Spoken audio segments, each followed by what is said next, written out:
Well, in recent weeks, we've seen a disturbing trend right across the West.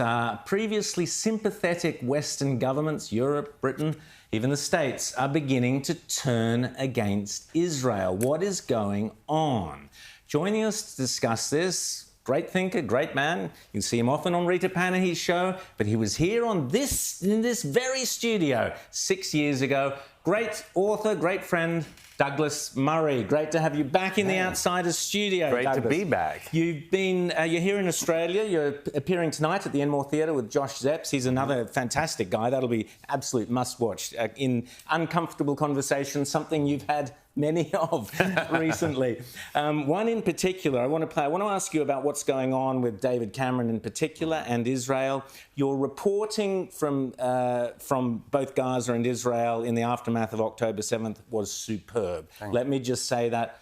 Absolutely ahead of the rest of the world. It was absolutely riveting, and the job you did was absolutely stunning.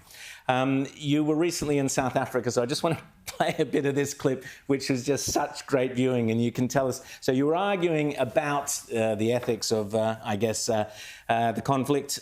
Just have a look at this debate. Our views might differ, but the facts are the facts, and I want to pick you up on something you just did. I'm interviewing you. I know, but Yes. I think you're uninformed. No. So let me just. You are uninformed Oh, because really? first of all, Yes. you didn't say that Egypt is blockading Gaza. Secondly, you claim that Israel. I'm talking about let me Israel finish here, the point. and I want to move. It's very move on convenient from for this. you to mention Israel Oh. because you've clearly got an animus here. Israel is making people more and more increasingly militant. So what is happening at the moment? Israel's making people more militant. Is not working. Do you All think right, that Hamas let's is go making back- people more militant let's or not? go back to the ICJ. Do you think that Hamas is making statement. people more militant or not? Well, it's a catch-22. Oh, isn't I it? see.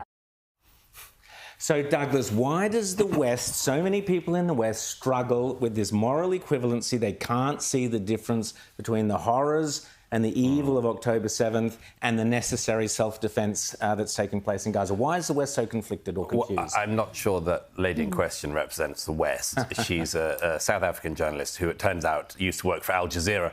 So when she said, she said to me, I used to live in the region, and then I worked out, Doha from the Al Jazeera studios, where even on a clear day you can't see Gaza. So she's not emblematic, but she might be emblematic of a type of person in the West who just, everything's always got to be about the Israeli response. It's never on the initial crime that's committed, you know.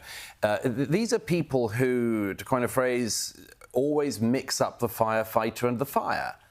You know, Hamas started a war, and there's consequences for starting a war, in my view. And there is no law of war or nature that says you can start a war, massacre innocent civilians in their homes, kill young people at a rave, and then the moment you start to lose the war that results, say, actually, look, let's hang off, guys, let's call it a draw. No such thing. And actually, as one of the members of the War Cabinet in Israel the other day said, Benny Gantz, there is no point in putting out 3/4 of a fire. You either put the fire out or you don't. You don't put out a bit of the fire and then leave it burning. Extinguish the whole thing or there's no point. And in the case of Gaza, extinguishing the whole thing is destroying Hamas completely, making sure they are never again operationally capable. And yet David Cameron, the British, are already talking about arms embargoes to Israel. David Cameron, British Foreign Minister. Hang on, Lord Cameron to you and me. Lord Cameron, I'm sorry, Douglas. And Joe Biden, similar thing around Europe. They're putting a lot of... They seem to basically be saying to Netanyahu, in the case of Chuck Schumer, you leave, which is disgraceful. But in the case of Cameron, don't finish off the job. Yeah, by the way, I mean, the amazing thing with the Americans pressuring Israel is that the Democrats are pressuring Israel because they believe that the conflict could have a result in dampening down some of the vote, mainly in Minnesota, I think, in November this year. That's pretty weird. I mean, if I don't know, America was at war, and, you know, this country, Australia, is a great ally of America. But if your government were to call up the Americans and say, now, look, I know you've got a war on and you're defending your people and everything like that, but that our polling's not great in Adelaide, so would you mind stopping?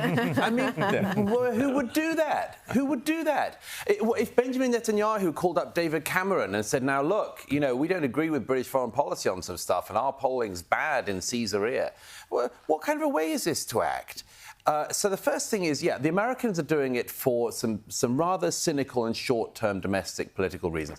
But the David Cameron one, I mean, Lord Cameron, sorry. The Lord Cameron one is very, very strange. He has, I have to say, always had a pretty negative attitude towards Israel, in my view. In 2006, when he was Conservative Party leader, he said Gaza was a concentration camp. I mean, it's obscene, absolutely obscene. What concentration camp has beach resorts and free trade and workers coming in and out to work in neighbouring? Anyhow, look, I thought at the time, OK, he's an ignoramus. He'll learn, he'll grow up. It turns out that, you know, we're in this situation now. He's been brought back as foreign minister by Rishi Sunak, who needs some stabilisers on his rather unstable tricycle. and here he is saying all these things to Israel about how it should behave. You know, and I have a pretty straightforward one to this, which is I want to hear not very much from a British Foreign Secretary giving advice to Israel, as long as the Foreign Office in Britain continues to have utterly insane views towards Israel. And I'll give you one very quickly if I can. The Golan Heights, as you know, strategically incredibly important, captured by Israel 50 years ago, part of Israel, one of the most beautiful bits and one of the most advantageous bits for any enemy of Israel to be on. The official government policy of Britain is that that is occupied territory. Now, look, the only person you could give the Golan Heights to is Bashar al-Assad, who's killed about 700,000 Muslims in Syria in the last decade. I mean, it's true that maybe he needs a little bit more ground, in his view, to kill people on, but the idea the British Foreign Secretary holds to a view that the Golan Heights should be given to the Assad regime of Syria is, in my view, insane. And until the British Foreign Office sorts out things like that, I treat all the advice they give with more than a pinch of salt.